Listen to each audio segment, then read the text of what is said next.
Assalamualaikum warahmatullahi wabarakatuh. Kembali lagi di channel gua, Zakaria R. Kali ini gue mau mencoba untuk menceritakan beberapa kejadian mistis, atau lebih tepatnya sih kejadian janggal ya, kejanggalan yang gue alami waktu gue mendaki ke Gunung Guntur yang ada di Garut. Jadi waktu itu gue dan dua kawan gue yang namanya Taufik dan juga Wahyu naik ke Gunung Guntur. Tepatnya waktu itu kita berangkat itu Jumat malam ya, Jumat tanggal 11 Desember 2020. Kita berangkat dari Bekasi ke Garut. Waktu itu kita baru pada balik kerja, kita kumpul habis pulang kerja itu di Terminal Bekasi. Jadi rencananya waktu itu kita naik bis menuju Garut. Kita start dari bis itu sekitar jam 8. Kita naik bis dari Bekasi sekitar jam 8 menuju ke Garut, dan perjalanan itu sekitar 4 jam. Sekitar 4 jam, dan waktu itu kita nyampe itu udah sekitar jam 12, jam 1 lah, udah gelap.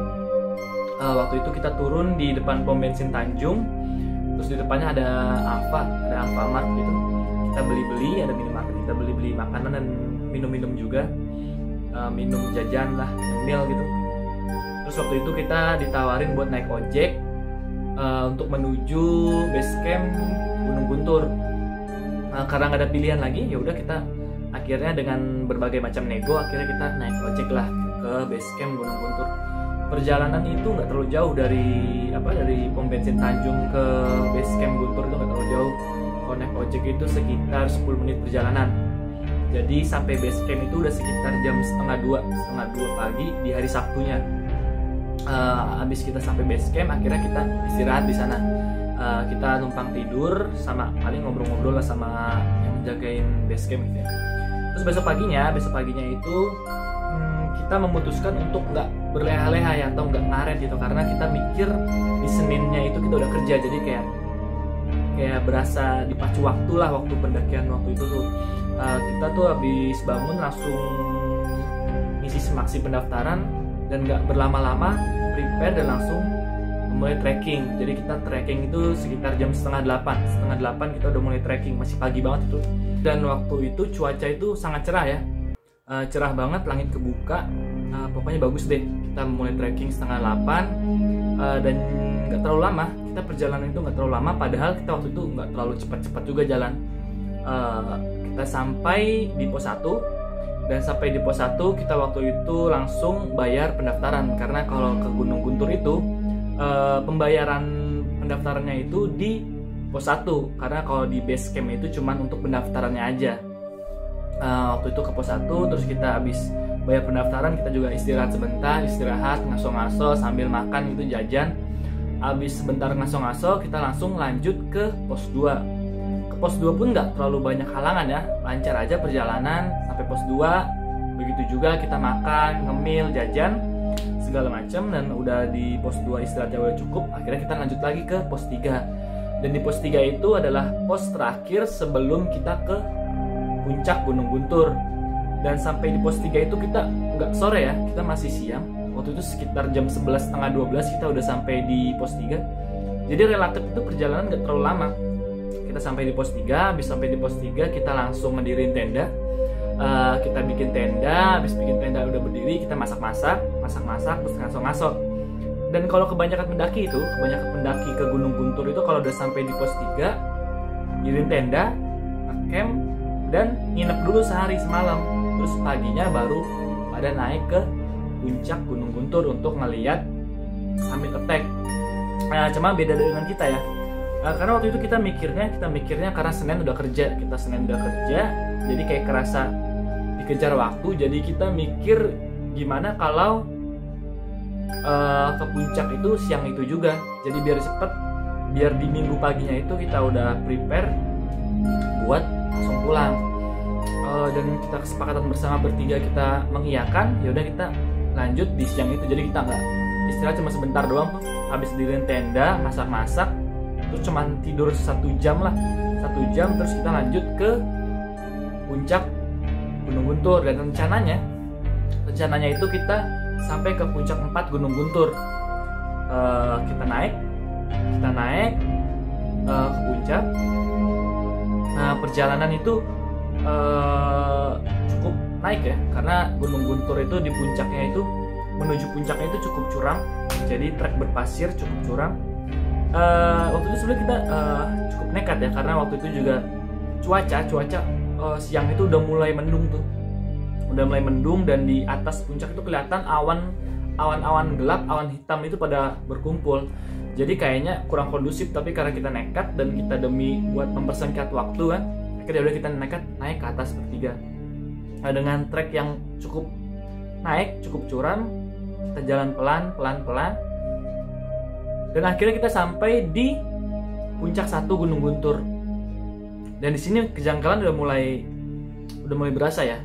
Waktu itu di puncak Gunung Guntur itu, di puncak 1 Gunung Guntur itu kabutnya bener-bener tebal, bener-bener sekeliling kita itu kabut semua, jalan itu bener-bener ketutup kabut.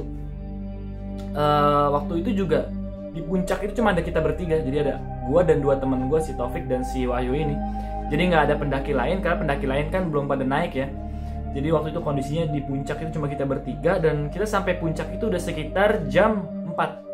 Udah sekitar jam 4 sore kita sampai dengan cuaca yang udah mulai berkabut.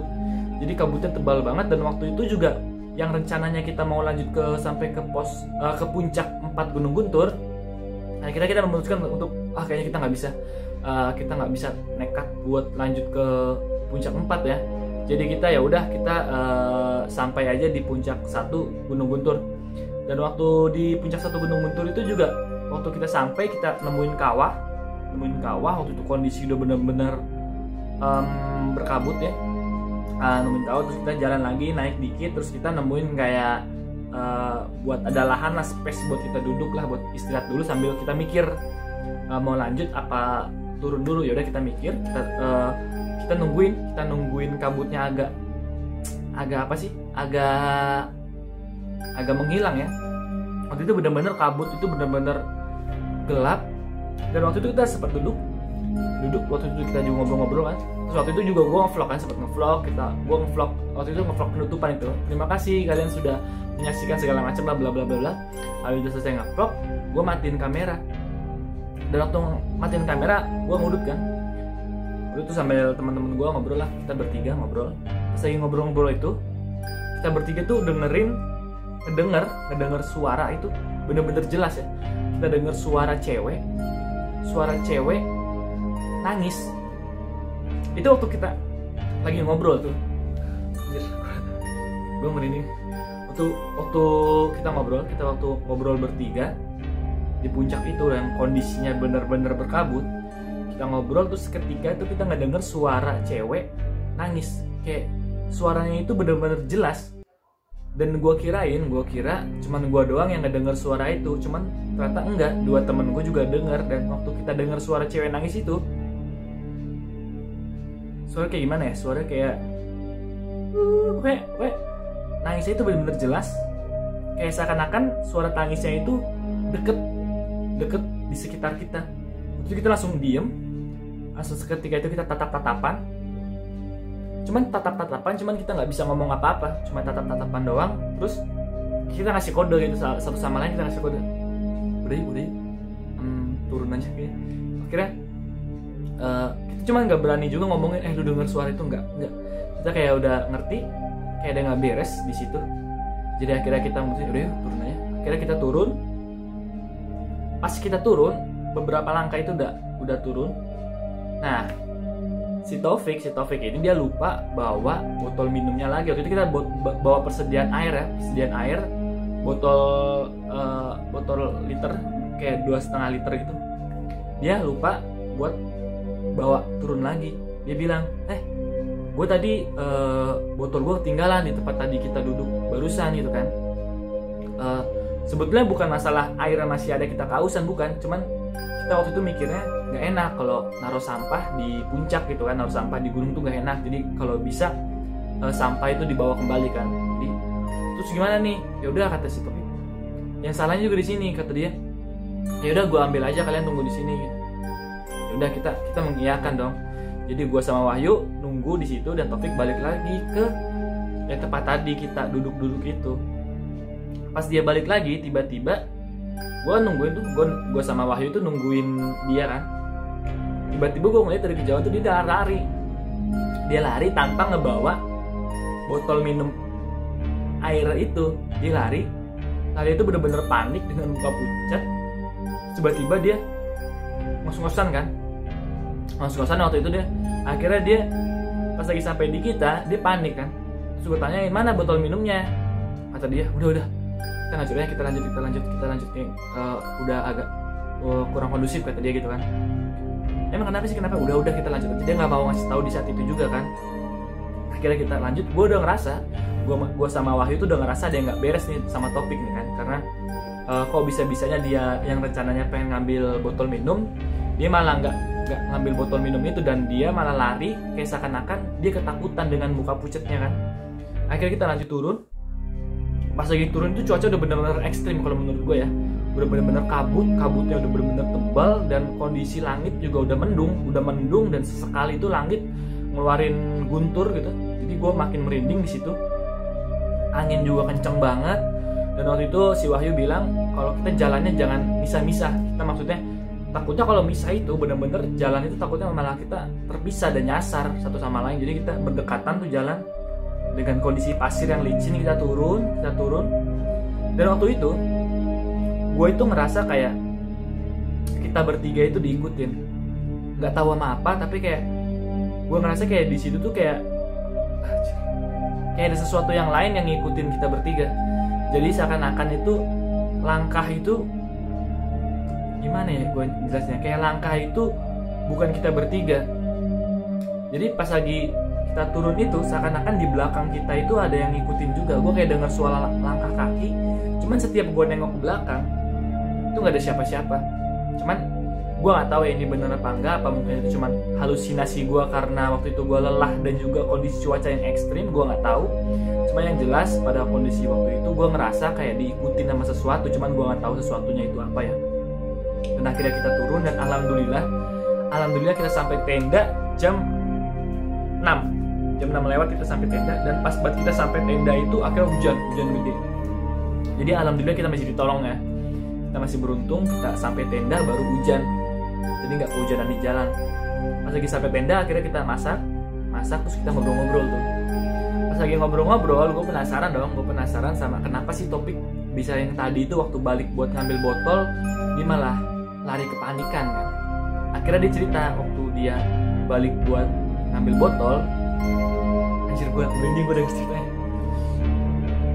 Pas dia balik buat ngambil botol, kata dia tuh dia ngelihat di tempat duduk yang kita dudukin barusan itu, dia ngelihat sosok cewek, nggak tahu cewek atau apa katanya, cuma agak samar-samar gitu, rambutnya gondrong dan rambutnya itu nutupin seluruh kepalanya, pakai baju hitam. Cuman anjir gue merinding lagi.